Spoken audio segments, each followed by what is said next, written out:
आपके इस प्लेनेट की वजह से आपको सप्ली आई होगी, और हर आदमी ने थम अप करके बोला कि हाँ मेरे को सप्ली आई थी, ये बात मैंने अपनी वाइफ से भी छुपाई है। अगर मंगल बंद है तो आदमी बदमाश बनता है, और अगर मंगल अच्छा है तो आदमी पुलिस में जाता है। आप किसी भी विषय पे बात करोगे, मैं आपके हर सवाल का जवाब देने के लिए तैयार बैठा हूँ, आप कुछ भी पूछिए। तो वो क्या करेगा, उस घर को डैमेज करेगा, क्योंकि उसका काम है डैमेज करना। पर आपने कहा प्रश्न कुंडली, ये क्या चीज़ है और ये आप कैसे निकालते हैं? प्रश्न कुंडली क्या है कि आदमी आपके पास आया। आज हम बात करने जा रहे हैं जाने माने ज्योतिष एक्सपर्ट जी के साथ। इनका नाम है कुमार विनोद, पर आदर से इनको गुरु कुमार विनोद भी कहा जाता है। अगर हम इनकी स्पेशलिटीज़ जानने लगें तो आप सरप्राइज रह जाएंगे कि ये कितने प्रकार का ज्योतिष करते हैं। ये वैदिक ज्योतिष तो करते ही हैं, वैदिक एस्ट्रोलॉजी करते हैं, ये प्रश्न कुंडली के भी बनाते हैं, और ये वैदिक वास्तु भी करते हैं, फेस रीडिंग करते हैं। और इतने सारे, मैं इनसे बात करते करते मुझे पता चला कि इतनी सारी ज्योतिष में शैलियाँ क्यों हैं, क्योंकि हमने तो अक्सर यही सुना था डेट, प्लेस, टाइम के हिसाब से जो पतरी बनती है, जो प्लानिटरी चार्ट बनता है, उसके हिसाब से हमारे लाइफ के में आने वाले कुछ इम्पॉर्टेंट इंसिडेंट्स के बारे में पता चल जाता है।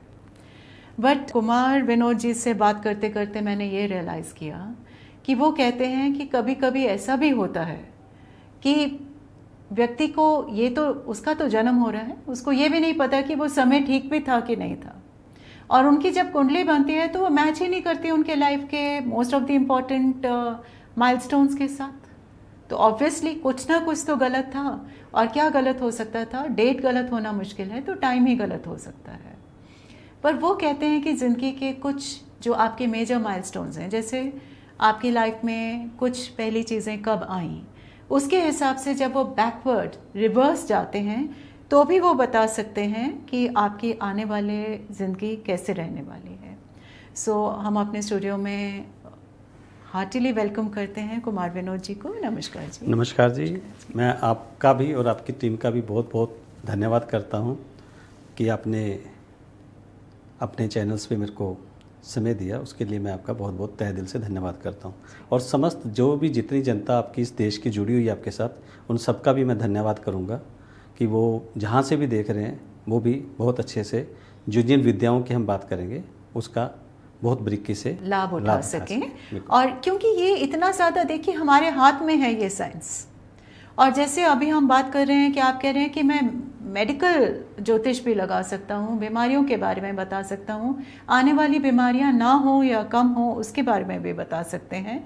तो हम क्यों ना इन सब चीज़ों का लाभ उठाएं और हम बहुत अच्छी तरह आपसे जान सकें कि ये क्या है। कुमार विनोद जी, सबसे पहले तो मैं आपसे यही पूछना चाहूँगी, देख रहे हैं कि हमारे बच्चे जल्दी ही परीक्षा देंगे जी, और परीक्षा के बाद उनको अब डिसाइड करना है कि उनको आगे जाके ज़िंदगी में क्या करना है। बिल्कुल जी, बिल्कुल।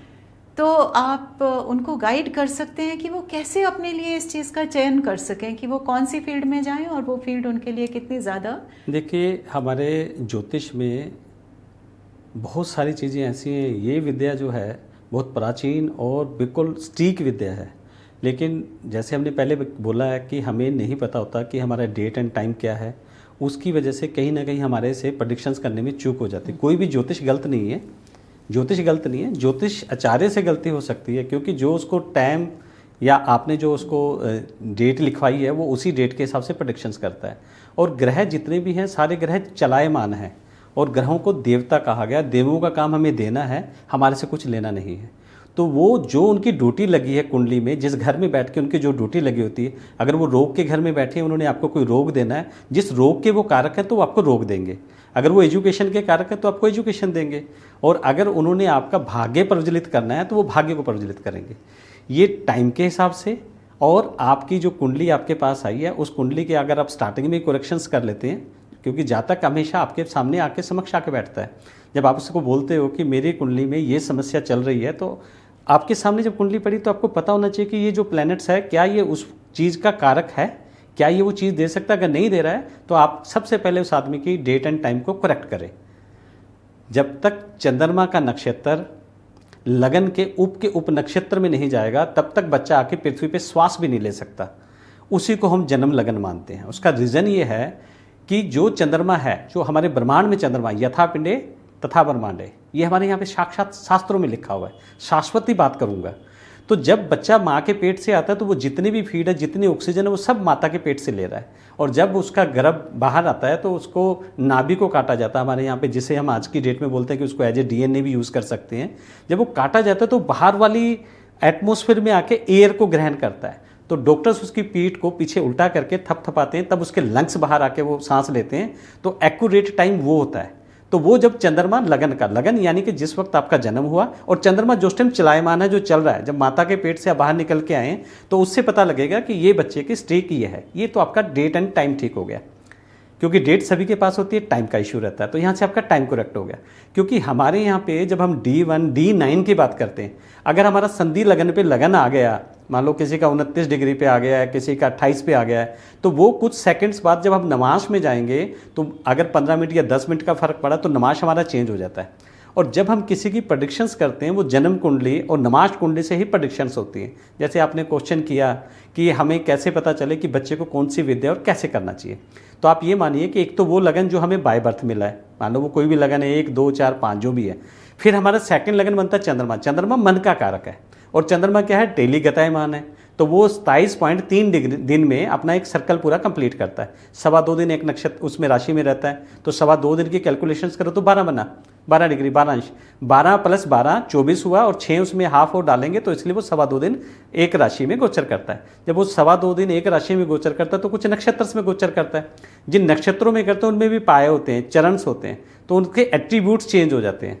तो अगर वो स्ट्रीक डेट एंड टाइम होगी तो आप एक्यूरेट बता सकते हैं। लेकिन जब आप नमाज कुंडली और D1 चार्ट को, D1 और D9 को आप कैलकुलेट करते हो, तो लगन को, सूर्य कुंडली को और चंद्र कुंडली को, उससे जो प्लेनेट दशम में पड़ा, क्योंकि आप बात कर रहे हो कैरियर की, अगर आप बात कर रहे हो एजुकेशन की, तुम 5th हाउस से देखते हैं, डिजायर फुलफिल 11th हाउस से देखते हैं, तो उसको लाभ होगा कि नहीं होगा, ये सारी चीज़ें हमें वहाँ से कैलकुलेट होती है। तो बच्चा किस विद्या में बहुत अच्छे से सटीकता से काम कर सकता है, पहले आप लगन कुंडली लीजिए, फिर चंद्र कुंडली लीजिए, फिर लीजिए आप सूर्य कुंडली, फिर उनसे जो प्लेनेट दशम में बैठा हुआ, दशम की जो राशि है, अगर कोई ग्रह बैठा है तो बहुत अच्छा, अगर ग्रह नहीं बैठा वो फिर नमाज में कहाँ गया है, क्योंकि वो जो अपना फलित देगा, जो आपको फल मिलने, वो नमाज में जहाँ पड़ा वो फल आपको मिलेंगे। तो वहाँ से अगर आप सटीकता से बच्चे को बोलें कि आपको कमर्स शूट करेगा, मान लो बुध बैठा है और बुध ने अपनी कमिटमेंट दी है, तो बुध क्या है, बुद्धि और एजुकेशन ज्ञान के कारक हैं, तो वो बच्चा अगर कॉमर्स में जाएगा तो वो अपना बहुत अच्छा देगा। अगर वहाँ पे शनि बैठे हैं, वो मान लो सर्जरी के कारक हैं, और मान लो शनि के साथ वहाँ पे मंगल भी बैठे हैं, तो वो इंजीनियरिंग को रिप्रेजेंट करते हैं। तो हम कुंडली को देख के बहुत सटीकता से ये बता सकते हैं कि आप ये एजुकेशन अगर आप लेंगे तो आपका भाग्य उज्जवल रहेगा। तो ये बहुत सटीक है। जो भी बच्चे आप पे आगे एग्जाम्स की तैयारी कर रहे हैं, अगर उनको पता हो तो वो ऐसा कर सकते हैं। और जब भी कोई मेलेफिक प्लैनेट 5th हाउस को देखता है या 4th हाउस को देखता है, अगर 4th को देखता है कोई मेलेफिक प्लैनेट और उस पर शुभ ग्रह की दृष्टि नहीं है, तो बच्चे को जो प्राइमरी एजुकेशन है उसमें तकलीफ आएगी, और अगर वो 5th हाउस को देख रहा है तो उसकी हायर एजुकेशन में आएगी। मोर देन मैं 3000+ कुंडलियाँ ऐसी देख चुका हूँ जिनको हमने प्रेडिक्ट किया या बोला है कि आपके इस प्लैनेट की वजह से आपको सप्ली आई होगी। हर आदमी ने थंब अप करके बोला कि हाँ मेरे को सप्ली आई थी, ये बात मैंने अपनी वाइफ से भी छुपाई है, लेकिन मेरी एजुकेशन कंप्लीट हो चुकी है। तो ज्योतिष इतना सटीक है, लेकिन उसकी सटीकता के लिए आपको थोड़े से उसमें मेहनत करनी पड़ती है। तो मैं जितने भी हम सब लोग काम करते हैं, मेरे उनसे भी अनुरोध है कि वो मेहनत करके सटीकता से दें जवाब, क्योंकि ये विद्या बहुत सटीक विद्या है। ये तो बात बिल्कुल सही है कि जो ज्योतिष है वो एक विद्या है, ना केवल एक विद्या है, वैदिक विद्या है, सबसे प्राचीन विद्या है। बाकी साइंसेस तो शायद अभी डेवलप हो रही होंगी, पर हम कह सकते हैं कि ज्योतिष एक ऐसी विद्या है जो अपनी फाइनल स्टेजेस में मोस्ट डेवलप्ड फॉर्म में है। उसको हमें समझने के लिए थोड़ा सा टाइम। अभी आपने मैम फाइनेंस का बोला है, तो हमारे यहाँ पे एक सर्वोत्तोभद्रा चक्कर है जो वैदिक एस्ट्रोलॉजी में यूज़ होता है, जिसमें 9 रेखाएं सीधी और 9 टेढ़ी होकर 91 रेखाएं बनती हैं, जिसके अंदर कंप्लीट नक्षत्र आ जाते हैं, सारी वर्णमाला आ जाती है। यानी कि जो हम का खा गा पढ़ते हैं वो हमारी वर्णमाला है, बेसिकली वो भी मंत्रस हैं। तो उनकी कैलकुलेशन से आती है। जितनी हमारी तिथियां वो तिथियां आ जाती हैं। अब तिथियों की भी अगर कैलकुलेशन आप करते हैं तो आप देखिए कि हम यहाँ बोलते हैं प्रतिपदा 1 शुक्ल पक्ष एंड कृष्ण पक्ष। जब हमारा शुक्ल पक्ष कंप्लीट होता है और जब कृष्ण पक्ष होता है तो उसमें एक अमावस्या और पूर्णमासी आती है। उसकी सटीकता आप हमारे पंचांग में देखेंगे कि डेट एंड टाइम पहले लिखा होता है कि इतनी बजे से इतनी बजे तक ये रहेगा। तो ये ज्योतिष की प्रामाणिकता है कि ज्योतिष जो है वो शाश्वत है और उसको डिक्लाइन नहीं किया जा सकता।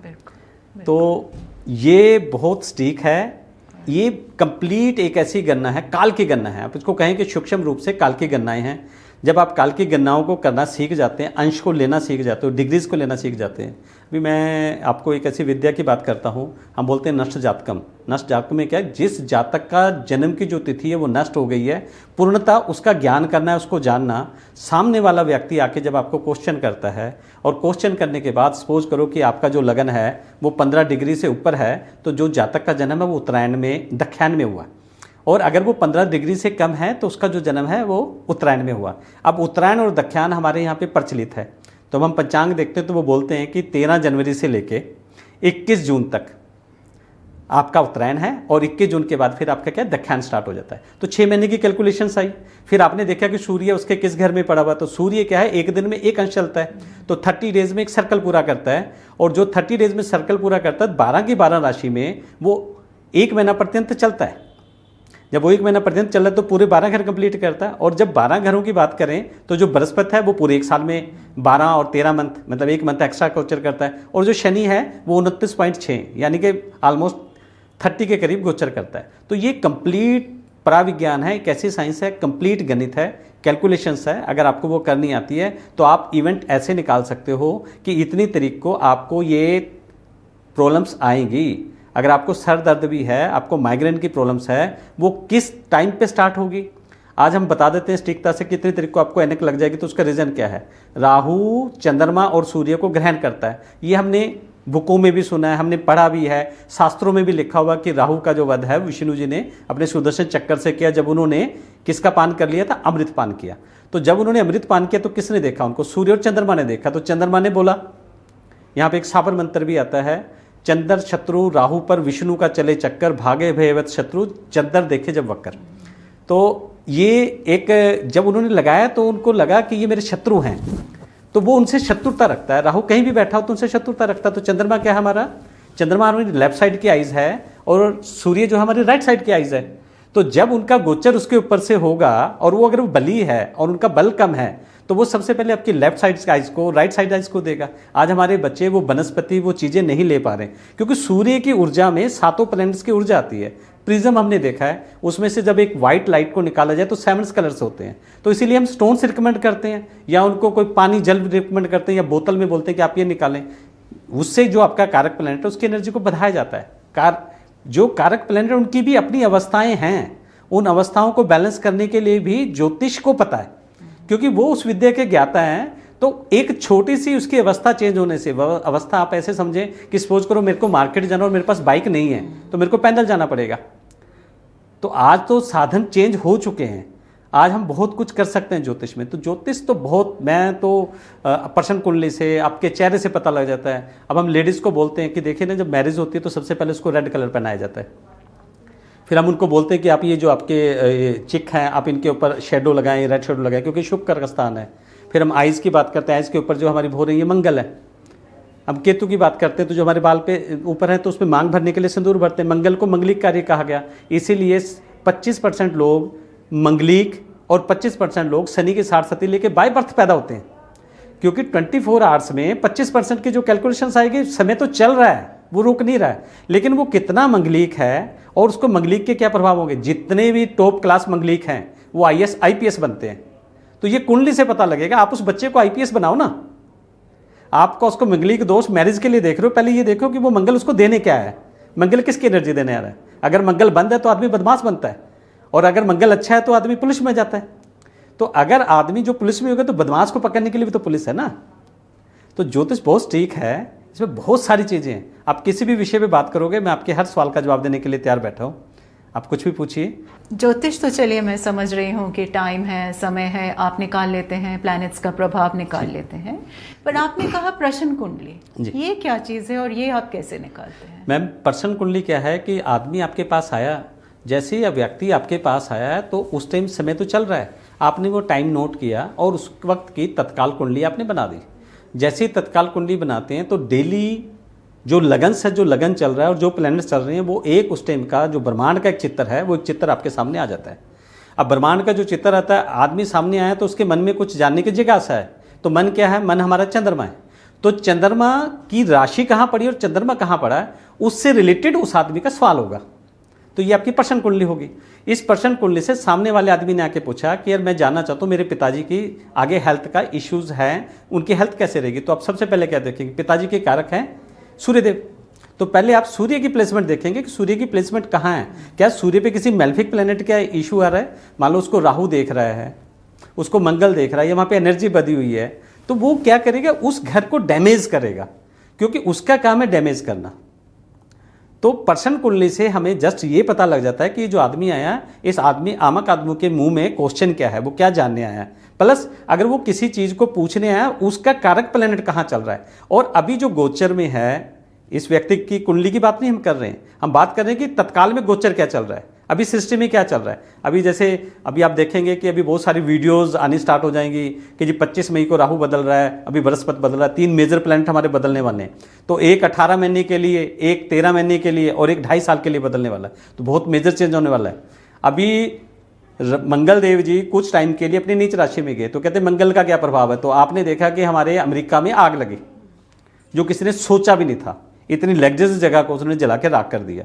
तो इस तरह से जब प्लैनेट्स ब्रह्मांड में गोचर करते हैं, जो ब्रह्मांड में घटना वो हमारे शरीर में भी घटना घटती है, और डिपेंड करता है कि वो प्लैनेट आपकी कुंडली में किस अवस्था में है। यही बीमारियों के भी कारक बनते हैं, जो मेडिकल एस्ट्रोलॉजी में आ जाता है। राहु की शरारतें, आप राहु क्या है? बेसिकली अल्ट्रा, जिसको आप देख नहीं सकते, जिसको आप फेस नहीं कर सकते, जो बिना वायर वीरा कम्युनिकेशन के चलता है। हम क्या कर रहे हैं? राहु से कर रहे हैं कम्युनिकेशंस। तो वो नजर नहीं आता लेकिन विजिबल है। सूर्य के सामने ही खड़ा हो जाता है कि सूर्य के सामने कोई खड़े हो तो परछाई बनती है, एक परछाई गिरा है उसको ग्रहण लगा रहा है। ये क्या है? हमारा कांति वृत्त है, 2 पोल्स है, नॉर्थ और साउथ पोल्स। इन्हीं के बीच में सृष्टि घूम रही है। इसके बीच में जो सूर्य और चंद्रमा की परिक्रमा है, यही गणनाएं हैं। इन्हीं गणनाओं, यही गणनाएं आपके शरीर पर डिपेंड करती हैं। ये जो आपकी बॉडी है, इसमें इलेक्ट्रोमैग्नेटिक फील्ड है, इसमें एक पोल नॉर्थ है, एक साउथ है। अगर आप डे टाइम में नॉर्थ में सोते हैं तो अच्छा है, अगर रात में आप नॉर्थ में सोएंगे तो मैग्नेटिक फील्ड चेंज हो जाएगी, तो आपको माइग्रेन की प्रॉब्लम्स हो जाएगी। क्यों? सूर्य सवेरे मॉर्निंग में 3:17 से लेके 3:28 के बीच में नॉर्थ में चला जाता है, क्योंकि सूर्य चलायमान है, वो चल रहा है। और रात्रि में कहाँ रहता है? साउथ साइड रहता है। आप देखें कि जैसे जैसे हमारा दिन चढ़ना स्टार्ट होता है तो सबसे पहले सूर्य ईस्ट में, इससे साउथ ईस्ट, साउथ से साउथ साउथ ईस्ट, फिर साउथ, फिर साउथ, साउथ साउथ वेस्ट, फिर वेस्ट, फिर नॉर्थ वेस्ट, फिर ऐसे जाके वो पूरा जो पूर्ण रूप से वेस्ट में जाके छुप जाता है। तो ये जो कैलकुलेशन है ये 180 हुई। तो जब आज आपकी डेट के में आप किसी का वास्तु करने जाते हो, किसी के घर का, तो वहाँ पे हिट देखते हो, तो एस्ट्रो वास्तु से आपकी मकान कुंडली से, जो आपका नेक्स्ट क्वेश्चन था, मैं उसका जवाब आपको एडवांस में दे रहा हूँ, कि उससे पता लग जाता है कि इस आदमी के मकान में किस जगह पे कौन सा दोष है, जिसकी, क्योंकि वो कुंडली में दोष आ चुका है। आजकल तो मोबाइल न्यूमरोलॉजी चल रही है, उसमें भी लोग बताते हैं कि आपके साथ ये होगा, तो बहुत सारे लोग उसको बोलते हैं कि हाँ मेरे साथ, मेरे जीवन में ऐसा है। तो अभी हम लोग कुछ नया नया करते जा रहे हैं।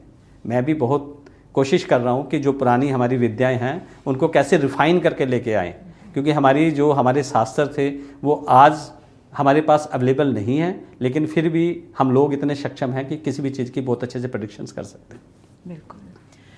तो कुमार विनोद जी, क्या आप कोई छोटा सा एक ऐसा, क्योंकि आपके पास तो इतनी नॉलेज है और हर बच्चे के लिए, जो हमने अभी स्टूडेंट्स की बात की, पॉसिबल ही नहीं है कि वो किसी पढ़े लिखे ज्योतिषी के पास जाएं या ऐसा कुछ भी कर सकें, तो क्या कोई ऐसा तरीका है कि वो खुद अपने लिए ही डिसाइड कर सकें ज्योतिष की नॉलेज से कि वो क्या कर सकते हैं आगे जाके, क्या चीज़ उनके लिए अच्छी रहेगी? देखिए, ऐसा है, जो भी व्यक्ति है कुंडली में, किसी की भी आदमी की कुंडली में एक कारक और एक मार्क प्लैनेट्स होते हैं। कारक जो प्लैनेट्स होते हैं वो हमारे जीवन में जो कार्य हम कर रहे हैं उनको देने के लिए आते हैं, ताकि वो अच्छे से हो जाए। जैसे लगन है तो लगन की हम बात करें तो जितने 12 के 12 राशियां हमारी, उनमें जो मेन लगन है, जो प्लैनेट्स है, वो सब लगन को देते हैं। लगन यानी कि हमारा शरीर, जो हम आपके सामने बैठे हैं। तो वो आदमी ये देखे कि सबसे पहले उस आदमी को जिस विद्या पे काम करना, उसका थॉट प्रोसेस किस तरफ चलता है। अगर मान लो उसको नहीं पता कि उसको क्या करना, वो खुद से देखे कि उसको अभी कई बार मैंने ऐसे भी केस देखे हैं कि कुछ बच्चे पढ़ने में बहुत ज़्यादा इंटेलिजेंट होते हैं, लेकिन जब वो पेपर देने जाते हैं तो उनके मार्क्स कम आ रहे हैं। बिल्कुल ऐसे ही हो रहा है। वो फिर अपने आप को गिल्टी फील करते हैं। कई बच्चे तो डिप्रेस होकर सुसाइड तक कर लेते हैं। यहाँ तक कि कई बच्चे घर आके ये भी कहते हैं, और मैंने कहते सुना है क्योंकि मैं टीचिंग के साथ एसोसिएटेड रही हूँ, टीचर्स ने बिना पढ़े पेपर्स चेक कर दिया जी।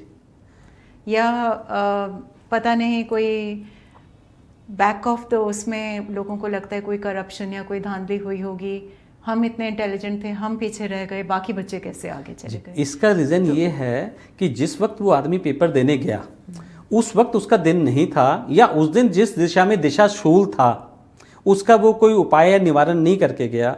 या जैसे मंदिर में जाते हैं तो मंदिर में क्या है कि पॉजिटिव एनर्जी बहुत ज़्यादा होती है। हमारे जो पुराने बुजुर्ग थे वो बोलते थे जब भी आपको किसी शुभ कार्य पे जाना तो आप मंदिर जाएं, मत्था टेकें, वहाँ पे हमें चरण अमृत मिलता है। तो वाटर क्या है, पानी क्या है, उन चीज़ों को ग्रहण कर लेता है। जो वहाँ पे पॉजिटिव एनर्जी वो ग्रहण कर लेते हैं। जब आपको चरण अमृत देते हैं, जब आप उसको ग्रहण करते हैं, तो जो आपका ओरा है, जो इनबिल्ट ओरा है, उसमें अगर थोड़ी बहुत नेगेटिविटीज़ होती है, कोई मेल्फिक है, तो वो क्लीन हो जाती है। जब वो क्लीन्स हो जाती है तो आप अपने क्वेश्चंस को बहुत अच्छे से रीड करते हो और आपका ध्यान जो है वो अग्रतर। तो ये भी मतलब अगर आप अपने जीवन में इतना भी उतार लेते हैं, छोटी छोटी चीज़ों को उतार लेते हैं, तो ये भय निकल जाएगा। अभी बच्चों को रहता है नहीं मैं 5 मिनट मंदिर में जाऊंगा या मैं ये करूंगा तो शायद मेरा ये छूट जाए। छूटने वाला कुछ भी नहीं है। वो कई बार ऐसा होता है कि हमारा दिन होता ही नहीं है। हो सकता है उस प्लेनेट का गोचर चल रहा जो प्लेनेट हमें नहीं देने वाला, लेकिन अगर आपको किसी से कंसल्ट कर लेते हो तो वो आपकी इसको एक छोटी रेमेडीज दे सकता है, नक्षत्र बेस। अब छोटी सी रेमेडीज की हम बात करते हैं। सपोज करो कि आप मंगलवार को पेपर देने जा रहे हैं, तो मंगल किसको रिप्रेजेंट करते हैं? वनस्पति में मंगल गन्ने को रिप्रेजेंट करते हैं, यानी कि गुड़ को रिप्रेजेंट करते हैं। जब वो गुड़ बन जाता है अग्नि में तपने के बाद, या शक्कर को रिप्रेजेंट करते हैं। मेटल में वो तांबे को रिप्रेजेंट करते हैं। तो अगर आप उनकी वनस्पति या वो भी यूज़ कर लेते हो उस दिन, तो उनकी एनर्जी बच जाती है। आज हम देखते हैं तो बोलते हैं, बहुत सारे लोग बोलते हैं कि रात को तांबे के गिलास में पानी रखना चाहिए, सुबह आप उसको पिएंगे तो आपका पेट ठीक रहेगा। पेट क्या बेसिकली 5th हाउस है। 5th हाउस क्या बेसिकली सूर्य है, सूर्य बृहस्पति है। तो बेसिकली कहीं ना कहीं वो धर्म और शास्त्रों से जोड़ के उन चीज़ों की ओर आपको अग्रसर किया गया कि ताकि आप उनके लाभ उठा सकें। तो हमारी जो नई जनरेशन है वो नहीं करती, तो इसलिए कहीं ना कहीं उनसे वो गलती हो जाती है। बाकी सब बच्चे इंटेलिजेंट हैं, जो बुक्स में मिला हुआ है, टीचर सबको इक्वल टू पढ़ाता है, लेकिन जो बच्चे के भाग्य में लिखा हुआ उसको वो किस सब्जेक्ट में हाई पे जाना है, किस पे लो पे जाना है, उसको समझ ना होने की वजह से वो उसमें अपना अच्छा नहीं दे पाता। जो बच्चे डांस में बहुत अच्छे हैं, अगर आप उन्हें कहो कि आपने माइक पकड़ के कोई और काम करना, तो पॉसिबिलिटी नहीं। जो माइक पकड़ के बहुत अच्छे हैं, आप उनको बोलो कि आपने तो इंजीनियरिंग करनी है, तो वो नहीं है। पेरेंट्स को भी ये देखना चाहिए कि इस बच्चे की जो रुचि है वो किस में। बच्चे की बाय बर्थ पता लगती है। जब पेरेंट्स एक बच्चे को पाल रहा होता है तो उसको पता लगता है। जब आप उसको कोई विजुअल चीज़ें देते हो ना, तो वो कभी गन को पकड़ रहा होता है, तो कभी वो पेन को पकड़ रहा होता है। तो वो कहते हैं कि पूत के जो पाँव है वो पालने में नज़र आते हैं। तो ये पेरेंट्स को तो नज़र आता है, लेकिन हम इतने अपने आप को लेके वो होते हैं कि नहीं मैंने इसको इंजीनियर बनाना, मैंने सोच लिया तो सोच लिया। तो वहाँ पे कहीं ना कहीं आके बच्चे डीमोरलाइज होते हैं और बच्चों को पूरे मार्क्स ना आने की वजह से वो गलत स्टेप भी उठा लेते हैं और फिर उनको लगता है कि मैंने ये प्रॉपर नहीं किया। कभी कभी रॉन्ग प्रोफेशन चॉइस हो जाती है और सारी उम्र फिर वो उससे जूझते रहते हैं। बिल्कुल बिल्कुल। बिकॉज जितना वो शाइन कर सकते थे किसी और फील्ड में, जैसे आप कह रहे हैं, मान लीजिए किसी ने वकील बनना था पर उसको जबरदस्ती डॉक्टर बना दिया जी, तो ऑब्वियसली उसके लिए तो एक बहुत बड़ा स्ट्रगल रहेगा थ्रू आउट हिज लाइफ। और यहाँ पे एक चीज़ आएगी, जैसे किसी ने वकील बनना था और उसको आपने डॉक्टर बना दिया, उसमें भी आप क्या कर सकते हैं? वकील क्या वकालत करना है किसी चीज़ का, किसी चीज़ की रिसर्च करनी है, कोई नई चीज़ इनोवेटिव उसमें ढूंढ के देने की, ये नहीं ये होता है। तो वो बच्चा अगर उसमें बाई फिर भी चला गया तो वो ज्योतिष के माध्यम से ले सकता है कि आपने मेडिसिन में डेवलपमेंट करनी है, आप इस पे रिसर्च प्रोडक्ट पे काम करें, बजाय आप सिरिंज पकड़ के वहाँ पे जाएं। ये ज्योतिष आपकी बहुत यहाँ पे बहुत सारी जगहों पे, अगर आपसे कोई गलती भी होगी, आपने कोई गलत प्रोफेशन भी ले लिया है, तो उसमें भी ज्योतिष आपकी बहुत हेल्प करता है कि आप अगला जीवन अपना कैसे चला सकते हो। बिल्कुल बिल्कुल। चलिए, हमारा बहुत अच्छा सेशन रहा आपके साथ और हम आशा करते हैं कि हम और भी काफ़ी सारे एपिसोड्स में आपके साथ जुड़ेंगे और इन सब चीज़ों के बारे में ज़्यादा गहराई से जानकारी प्राप्त कर सकेंगे। इसी के साथ थैंक यू सो मच। धन्यवाद।